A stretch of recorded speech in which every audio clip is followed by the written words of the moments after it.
శివుడు స్వయంగా చెప్తున్నాడు. దేవతలందరూ వెళ్ళి శివుడిని అడిగారట. శివపురాణంలో వాక్యం ఇది. స్వామి నిన్ను ఆరాధించాలంటారు నిజమే, నిన్ను సులభంగా ఆరాధించాలంటే ఎలా ఆరాధించాలి ఇది అడిగారు. అవునా చూడండి అన్నాడు. ఒక్కసారి కైలాసం శివుడు ఎవరు కనబడలే, సూర్యమండలం కనబడింది. ఆ సూర్యమండలం మధ్యలో ఆయన కనబడ్డాడండి అమ్మవారితో.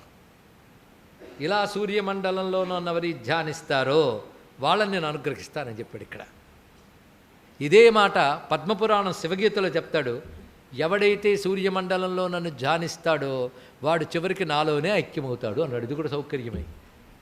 ఎంత బాగుంది. రోగాలు పోగొడతాడని ఈ శ్లోకంలో చెప్తున్నారు. కానీ రోగాలు పోగొట్టాలంటే సూర్యమండలంలో శివుడిని ఆరాధించండి. దానికి ఒక మంత్రం చెప్తున్నాను అన్నాడండి.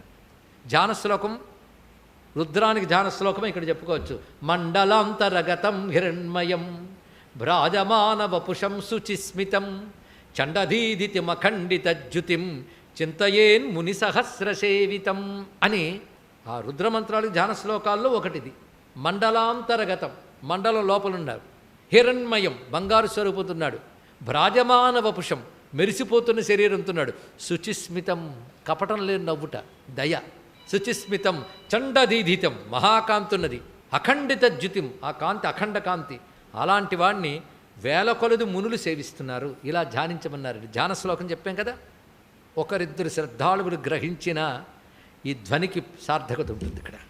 అలా సేవించబడుతున్న స్వామికి ధ్యాన శ్లోకం చెప్పాం. మంత్రం చెప్తున్నాడు, శ్రద్ధగా అందరూ వినొచ్చు. నమశివాయ సాంబాయ సగణాయ ఆదిహేతవే రుద్రాయ విష్ణవే తుభ్యం బ్రహ్మణే సూర్యమూర్తయే. అందామా? నమశివాయ సాంబాయ సగణాయాదిహేతవే రుద్రాయ విష్ణవే తుభ్యం బ్రహ్మణే సూర్యమూర్తయే.